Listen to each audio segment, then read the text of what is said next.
Ron DeSantis just had a press conference in which he talked about new measures that he is taking or considering taking to bring Mickey Mouse to heel, to bring Disney to a recognition that it is the Florida legislature and the governor and not the Disney Corporation that runs the state of Florida. Disney has been sort of thumbing its nose at Ron DeSantis. Not only did they claim victory, our lawyers were so clever, we made a secret deal with the old oversight board, we've got this contract that now gives us autonomy over the Disney properties, but Disney is also having, for the first time ever, a kind of official Pride Week event, which they're now publicizing. So clearly Disney is on a path where they're basically saying, okay, we're going to take on the governor and we're going to prevail. And Ron DeSantis is like, that's actually not going to happen. And in the press conference is actually something to watch, very different from the Trump press conferences, which are more whimsical. Trump is more of an attack dog in his rhetoric, and in some ways more of a comedian. DeSantis is very measured, he's very methodical, but he outlines, here's step one, here's step two, we might even do step three. And so let's look at these steps because they're actually fantastic. First he goes, we're considering the state of Florida maybe building a competing theme park. And that would be, of course, a very interesting challenge to Disney. Number two, we could increase taxes on Disney World. Number three, and this I think he meant a little bit tongue-in-cheek, but maybe not. He's like, we could maybe think of locating a state prison right next to the Disney properties. Think of what that would do to Disney's business.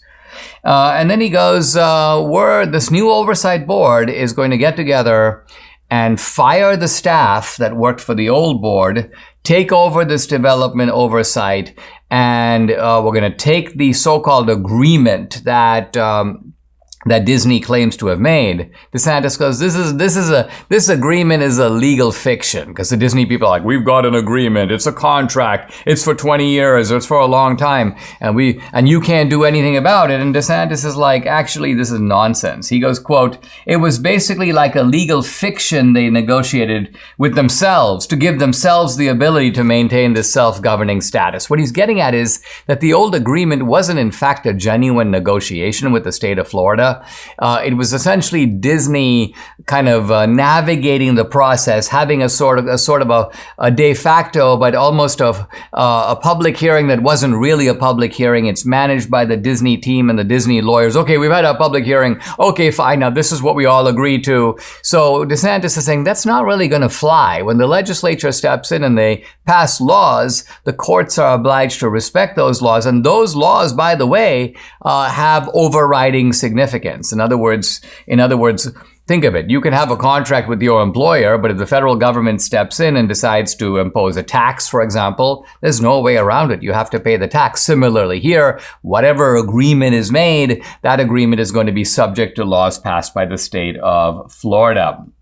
And DeSantis now runs the oversight board. It's 5 of his own appointees.